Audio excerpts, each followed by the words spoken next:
Assalamualaikum teman-teman semua. Kami dari kelompok 1 3 KPIB dengan mata kuliah Ilmu Kalam yang diampu oleh dosen Imam Alfi akan mempresentasikan sebuah materi yang berjudul Periodisasi Perkembangan Ilmu Kalam di Zaman Klasik, Pertengahan, Modern, dan Kontemporer. Sebelumnya, kenalan dulu yuk sama kita semua.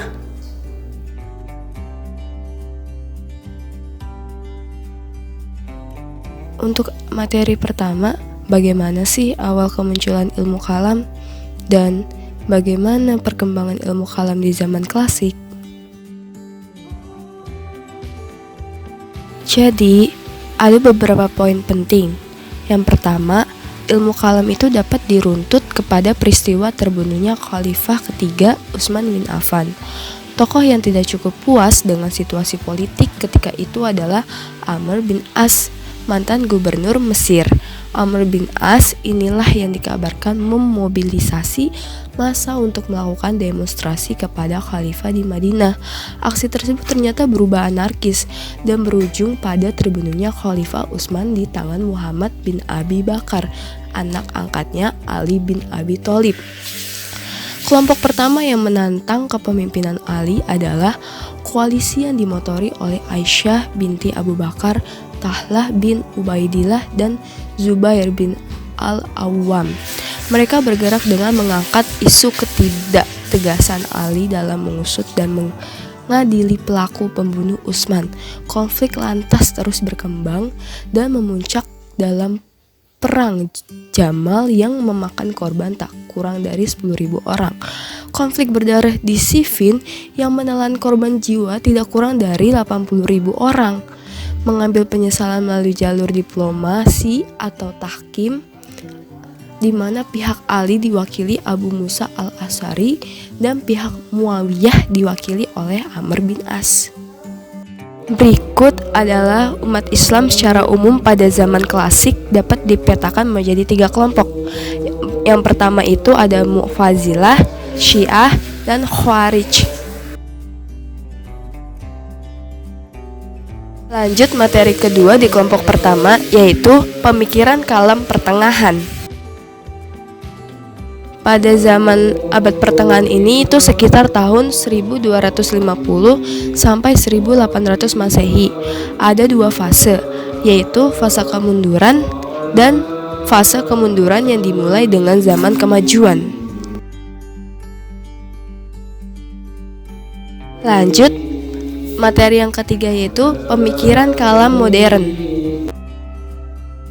Umumnya, era modern dimulai ketika masyarakat Eropa menyadari tentang pentingnya berpikir filsafat. Era ini terjadi pada awal abad ke-16 yang dikenal dengan zaman Renaissance. Dalam Islam, bermula dari kesadaran umat Islam untuk bangkit dari keterpurukan. Pasca keruntuhan Bani Abbasiyah, periode modern ini terjadi sejak tahun 1800-an hingga sekarang. Pemikiran kalam modern tentu saja akan sangat bervariasi sesuai dengan situasi dan kondisi masyarakatnya, di mana pemikirannya cenderung ke arah rasional yang mengharuskan segala sesuatu dapat bersifat logis dan empiris. Corak pemikiran pada zaman modern itu lebih mengutamakan substansi daripada form dan memfungsikan nilai-nilai Islam untuk mengatasi persoalan keutamaan yang konkret seperti kebodohan, kemiskinan, pengangguran, dan keterbelakangan sosial, serta mengembangkan ilmu pengetahuan dan sains dalam kerangka kesejahteraannya dan ketentraman umat manusia di muka bumi ini.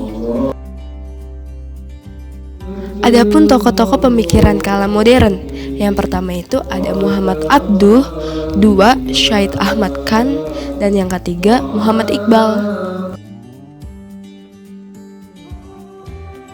Lanjut, untuk materi terakhir di kelompok pertama itu ada pemikiran kalam kontemporer.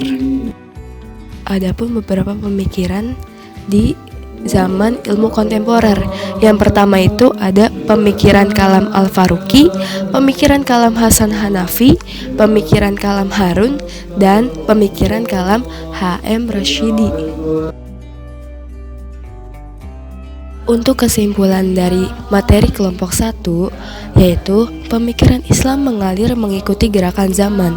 Hal ini terlihat dari gagasan-gagasan pemikiran segar yang muncul dalam tiap babakan sejarah dari satu generasi ke generasi berikutnya. Fenomena ini seringkali ditandai dengan adanya pergeseran atau lahirnya perspektif baru dalam memahami dan mengadaptasikan Islam dengan konteks waktu yang aktual. Dengan kata lain, dinamika pemikiran Islam dari perkembangan zaman sebenarnya merupakan bentuk pergulatan umum atas realitas kehidupan yang melingkupi ikhtiar intelektual untuk merespon beragam problematika dengan menggunakan referensi teks-teks agama yaitu Islam.